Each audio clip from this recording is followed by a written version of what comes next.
A man takes in a homeless girl out of kindness, only to discover something that makes him dial 911 in an instant. Don't forget to like, share, and subscribe for more powerful stories. The night was bitter, the kind that gnawed at bones and made even the warmest clothes feel useless. James had just locked up his small bookstore on the corner of the street when he spotted her, a girl no older than 20, huddled near the bus stop, her arms wrapped tightly around herself, shivering. She wasn't asking for anything, just sitting there, watching the empty streets with tired eyes. James had seen plenty of people down on their luck, but there was something different about her. She looked lost, not just physically, but in a way that made his chest tighten.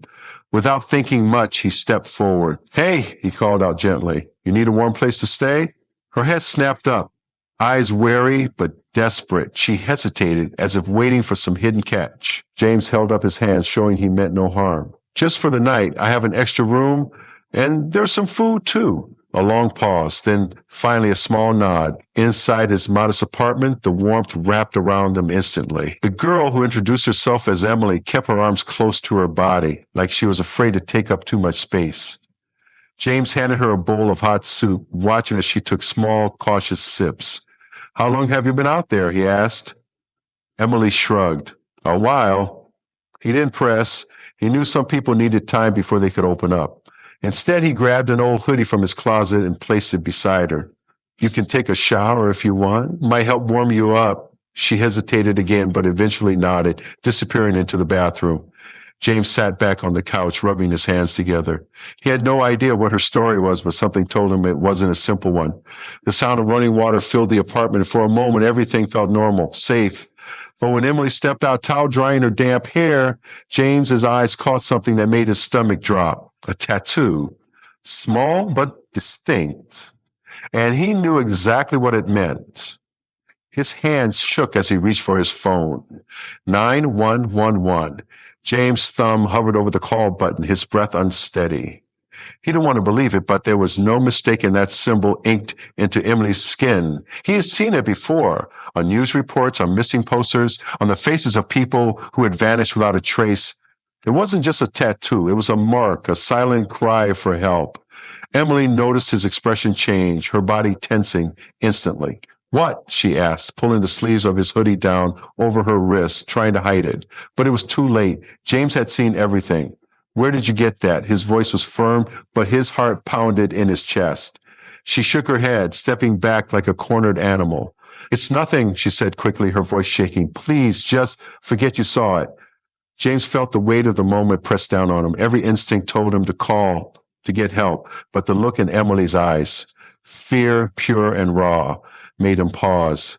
He set the phone down slowly, raising his hands in a way that told her he wasn't a threat. "Emily," he said carefully, "if you're in trouble, you can tell me." Her lips pressed together, her whole body trembling. I can't go back," she whispered.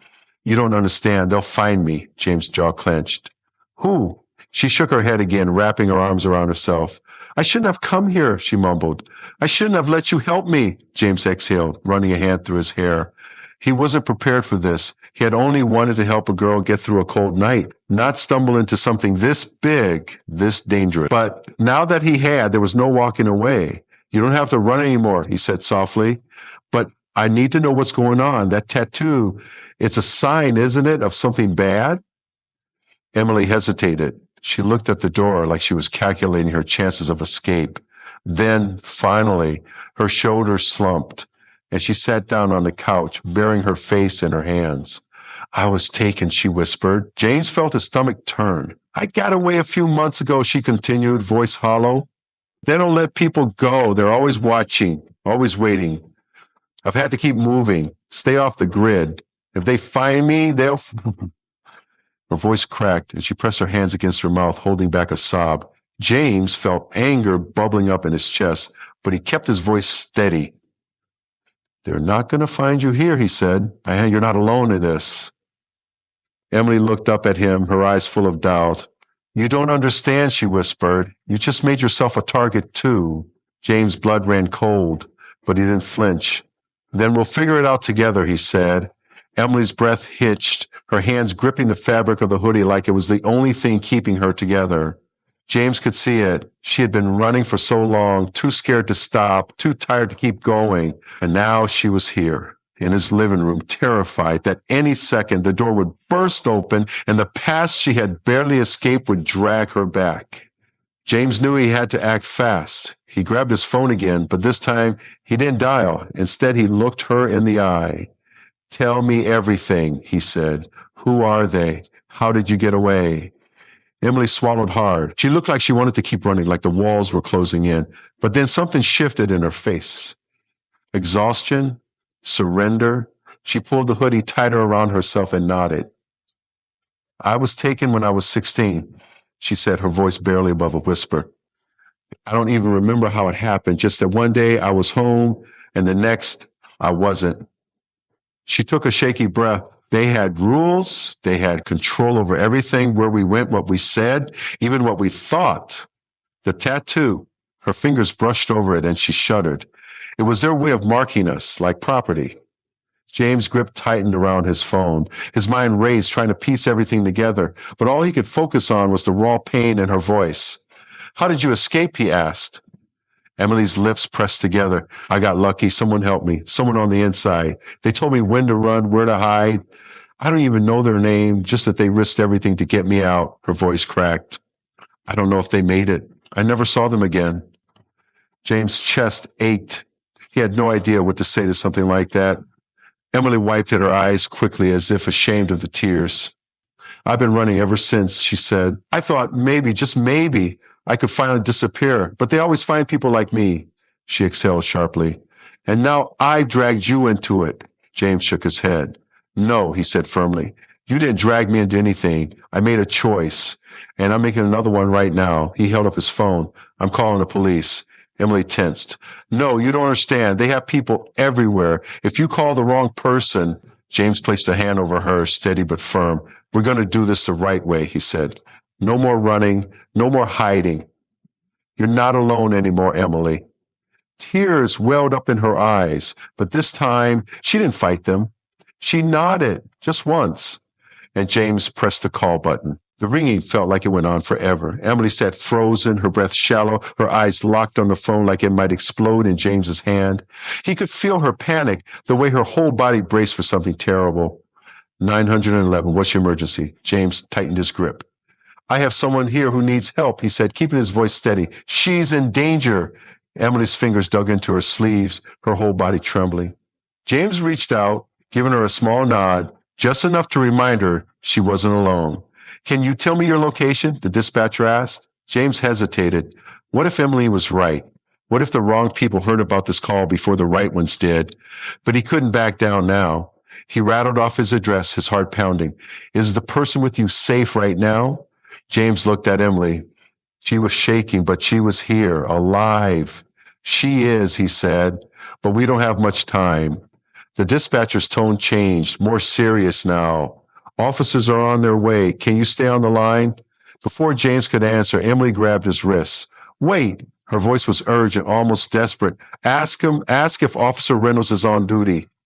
James blinked. "Who?" Emily shook her head fast. "Just ask, please." James hesitated, then relayed the question. The dispatcher went quiet for a second, then "Reynolds is working tonight. Do you need to speak with him?" Emily let out a shaky breath, nodding. James felt the tension in the air shift. This wasn't just fear anymore. There was something else. "Hope?" "Yes," James said. "We'll wait for him." The call ended, and the silence that followed felt heavier than before. Emily's hands were still gripping his wrist, her knuckles white. "Who is he?" James asked. Emily swallowed hard. "The man who saved my life." James barely had time to process what Emily had just said before the sound of sirens cut through the night. Emily flinched, her grip on his wrist tightening as red and blue lights flashed against the windows.